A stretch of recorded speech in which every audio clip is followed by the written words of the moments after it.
Ya. Selamat pagi adik-adik semua.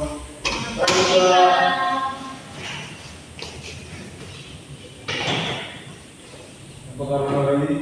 Baik.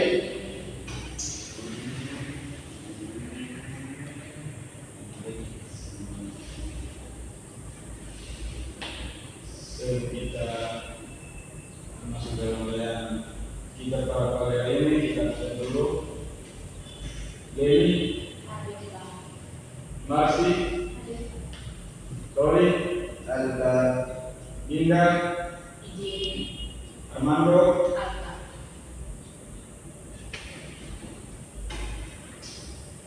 Sebelum kita masuk satu lagi kita berdoa.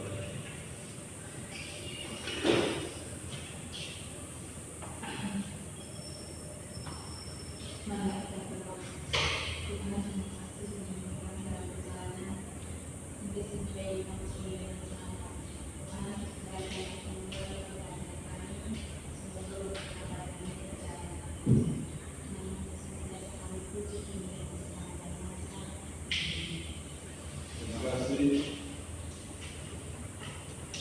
Layanan seru pada pagi hari ini itu dengan dulu pengambilan keputusan terakhir. Sebelum kita masuk dalam materi, sini ada beberapa tentang pengambilan keputusan terakhir. Belum. Jadi pengambilan keputusan terakhir adalah proses memilih antara beberapa alternatif atau opsi berdasarkan informasi yang tersedia. Proses ini melibatkan analisis situasi, pertimbangan risiko dan evaluasi konsekuensi dari setiap pilihan. Pengambilan keputusan terakhir adalah proses di mana individu mengevaluasi berbagai pilihan terakhir yang tersedia dan memilih jawaban yang paling sesuai dengan minat, nilai dan keterampilan mereka. Di sini John Nolan menyatakan bahwa pengambilan keputusan terakhir harus berdasarkan pada kesesuaian antara kebutuhan individu dan ekonomi kerja yang mengembangkan teori pikir kepribadian yang mencakup dengan pikir, yaitu realistik, yang mengembangkan teori pikir kepribadian yang mencakup dengan pikir. Yang pertama dari realistik, terus investigatif, artistik, sosial, interpretasi, dan konvensional yang membantu individu dalam memilih karya sesuai. Yang kedua itu pentingnya mengambil keputusan.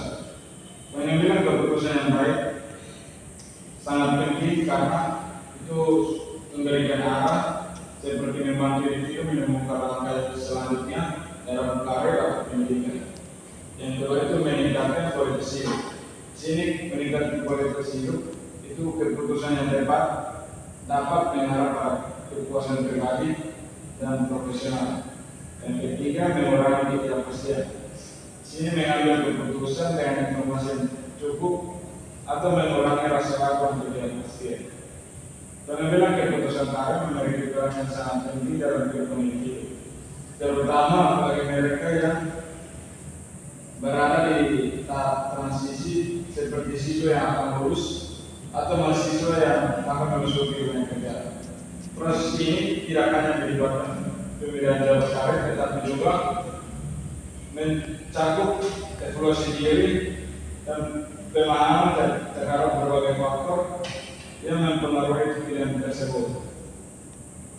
Salah satu alasan utama mengapa pengambilan keputusan karir itu penting karena keputusan ini dapat mempengaruhi arah hidup seseorang. Pilihan karir yang tepat dapat membawa individu menuju kepuasan pribadi yang profesional, sementara keputusan yang kurang tepat dapat menyebabkan ketidakpuasan dan stres. Oleh karena itu, pentingnya melakukan refleksi mendalam mengenai minat, bakat dan nilai-nilai pribadi sebelum membuat keputusan. Selain itu, pengambilan keputusan karir yang baik juga berkontribusi dalam pada pengembangan diri. Dengan mendapatkan tujuan karir yang jelas, individu dapat merencanakan langkah-langkah yang diperlukan untuk mencapainya. Ini termasuk mencari pendidikan tambahan, mengikuti pelatihan, atau mendapatkan pengalaman kerja melalui magang. Proses ini tidak hanya meningkatkan keterampilan teknis, tetapi juga membangun kepercayaan diri dan kemampuan interpersonal. Pentingnya mengambil keputusan karir juga tercermin dalam konteks pasar kerja yang terus berubah. Dengan memahami tren industri dan peluang yang ada, individu dapat membuat pilihan yang lebih informal dan relevan dengan kebutuhan pasar. Hal ini memungkinkan mereka untuk beradaptasi dengan cepat terhadap perubahan dan memanfaatkan peluang yang muncul. Lebih jauh lagi, pengambilan keputusan karir efektif membantu kita dalam mengelola risiko. Setiap pilihan karir memiliki potensi risiko dan konsekuensi. Dengan melakukan analisis mendalam terhadap berbagai alternatif dan mempertimbangkan faktor-faktor seperti stabilitas pekerjaan, prospek penghasilan, dan kepuasan kerja, kita dapat mengurangi ketidakpastian dan membuat keputusan yang lebih bijaksana. Secara keseluruhan, pengambilan keputusan karir bukannya sekedar memilih pekerjaan. Ini berproses sebagai strategi dan yang melibatkan penilaian diri, eksplorasi pemilihan, dan perencanaan untuk masa depan. Dengan pendekatan yang tepat, individu dapat mencapai tujuan karir mereka dan menjalani kehidupan profesional yang memuaskan. Bersama itu ke arah strategi pengambilan keputusan. Perencanaan karir adalah proses yang melibatkan beberapa langkah untuk membantu individu mencapai tujuan karir mereka. Di sini ada beberapa langkah-langkah dalam perencanaan karir. Yang pertama itu evaluasi diri. Evaluasi diri yang pertama identifikasi minat dan keterampilan. Sini untuk pentingnya memahami apa yang kita sukai dan kita kuasai. Ini dapat melibatkan refleksi tentang hobi, pengalaman sebelumnya, dan mempengaruhi dari orang lain. Yang kedua, tentukan nilai pribadi. Ini memahami nilai-nilai yang penting baik kita seperti keamanan, fleksibilitas, atau kontribusi sosial akan membantu dalam memilih karir yang sejalan dengan prinsip-prinsip tersebut. Yang kedua itu pencarian informasi. Pencarian informasi itu adalah riset karir, itu mengumpulkan informasi tentang berbagai pilihan karir, termasuk prospek pekerjaan, gaji, dan persyaratan pendidikan. Ini dapat membantu atau dapat dilakukan melalui internet, buku, atau berbicara dengan profesional di bidang yang diminati. Yang kedua itu jenazah pilihan, yaitu menghadiri seminar atau workshop tentang karir untuk mendapatkan wawasan yang lebih lanjut tentang berbagai bidang. Terus yang ketiga itu ada pertimbangan alternatif.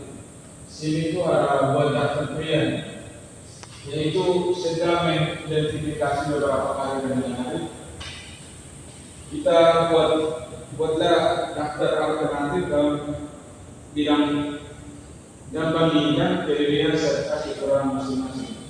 Yang keempat, analisis risiko dan konsekuensi.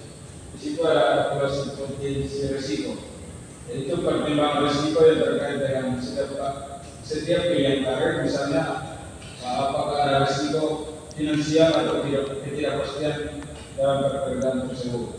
Terus ada pertimbangan konsekuensi jangka panjang, yaitu pikirkan tentang bagaimana keputusan saat ini akan mengaruhi kehidupan di masa depan.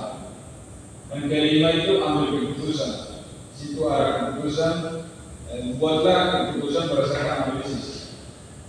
Terus setelah mempertimbangkan semua faktor, buatlah keputusan berdasarkan informasi yang telah dikumpulkan dan analisis yang dilakukan. Terus tetapkan tujuan jangka pendek dan jangka panjang. Di situ setelah membuat keputusan, tetapkanlah langkah-langkah yang konkret untuk mencapai tujuan karya. Terus yang keenam itu tindak lanjut dan evaluasi. Di situ ada refleksi setelah pengambilan keputusan, yaitu setelah mengambil keputusan penting untuk mengevaluasi hasilnya. Apakah keputusan tersebut membawa kita lebih dekat ke tujuan karya kita? Terus ada siap untuk menyesuaikan diri. Sini jika hasilnya tidak sesuai dengan harapan, bersiaplah untuk mengevaluasi kembali pilihan dan melakukan penyesuaian jika diperlukan. Dengan menerapkan strategi ini secara sistematis, kita dapat meningkatkan kemampuan kita dalam mengambil keputusan karya yang tepat dan mempersiapkan diri untuk menghadapi tantangan di dunia kerja. Terakhir itu hambatan dan solusi dalam pengambilan keputusan. Dalam pengambilan keputusan terdapat berbagai hambatan yang dapat menghalangi kita untuk membuat keputusan pilihan yang tepat, terutama dalam konteks karya. Memahami hambatan-hambatan ini dan menemukan solusi yang tepat sangat penting untuk mencapai keputusan yang memuaskan dan bermanfaat. Salah satu hambatan utama dalam mengambil keputusan karya itu ketidakpastian.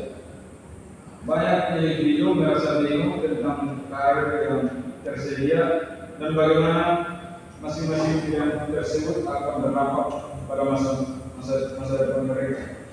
Ketidakpastian ini seringkali disebabkan oleh kurangnya informasi mengenai berbagai bidang pekerjaan, sehingga individu merasa tidak memiliki cukup data untuk membuat keputusan informasi yang ada.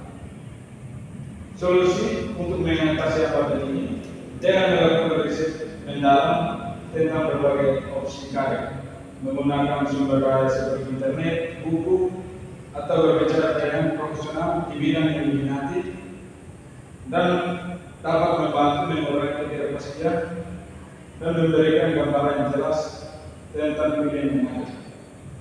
Hambatan yang kedua itu tekanan dari lingkungan sekitar, seperti keluarga, teman, atau masyarakat. Seringkali kita merasa terpaksa untuk mengikuti jejak orang lain atau memenuhi ekspektasi orang tua, meskipun pilihan tersebut tidak sesuai dengan nilai dan bakat kita. Untuk mengatasi tekanan ini, pentingnya bagi kita untuk melakukan refleksi diri dan memahami apa yang benar-benar kita inginkan. Itu seperti berkomunikasi secara terbuka dengan orang-orang terdekat tentang apresiasi dan tujuan karir pribadi, juga dapat membantu kita mengurangi tekanan dan mendapatkan dukungan yang diperlukan. Hambatan yang ketiga itu rasa takut dan akan kegagalan. Rasa takut akan kegagalan juga merupakan hambatan signifikan dalam pengambilan keputusan karir. Banyak individu khawatir bahwa pilihan yang mereka buat tidak akan berhasil atau tidak akan membawa kesuksesan yang diharapkan. Rasa takut ini menghalangi mereka untuk mengambil langkah yang berani menuju ke arah yang mereka inginkan. Untuk mengatasi rasa takut ini, kita perlu mengubah cara pandang. Kita perlu melakukan cara pandang kita terhadap kegagalan. Memahami bahwa kegagalan adalah bagian dari proses belajar dan pertumbuhan dan yang membantu mengurangi ketakutan tersebut. Selain itu, mendapatkan tujuan kecil dan merayakan pencapaian tersebut. Selain itu, mendapatkan tujuan kecil dan merayakan pencapaian tersebut dapat meningkatkan kesadaran diri dalam mengambil keputusan. Terus hambatan yang terakhir itu kurangnya keterampilan pengambilan keputusan. Di sini juga dapat menjadi hambatan karena beberapa individu mungkin tidak tahu bagaimana cara mengevaluasi pilihan atau pertimbangan konsekuensi dalam setiap keputusan. Untuk mengatasi hal ini, pentingnya untuk mempelajari teknik pengambilan keputusan, seperti membuat matris keputusan atau menggunakan analisis SWOT. Pelatihan ini atau pelatihan atau workshop tentang keterampilan pengambilan keputusan juga dapat memberikan wawasan dan alat yang diperlukan untuk membuat pilihan yang lebih baik. Dan mungkin itu saja layanan yang saya bawakan pada hari ini. Mungkin ada yang bisa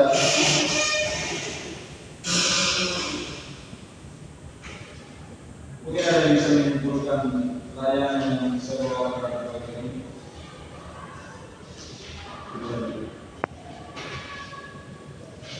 Silakan.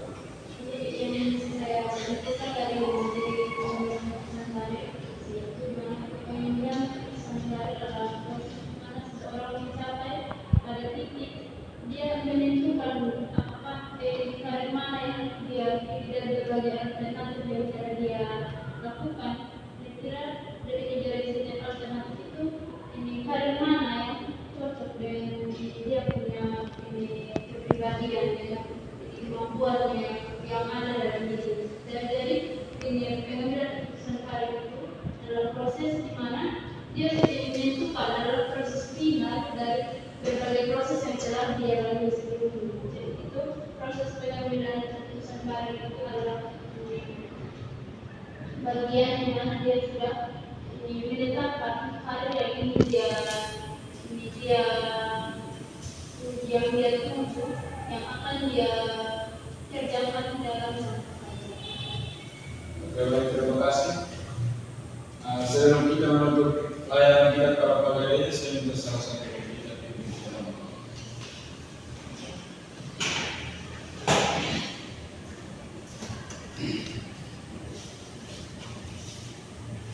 Baik, saya buka ini. Saya ada ini juga. Ini satu tahun. Saya tahu apa yang kasih. Saya tahu apa yang saya kasih. Kamu kamu dari awal. Tidak berbicara kamu. Saya berdoa untuk masing-masing menunggu bertanya dan masing-masing. Bapak yang berkata Tuhan, yang bersama kami di Yesus. Amin. Terima kasih. Mungkin sampai sini layanan kita. Sampai bertemu lagi di minggu depan. terima kasih. Terima kasih Bapak.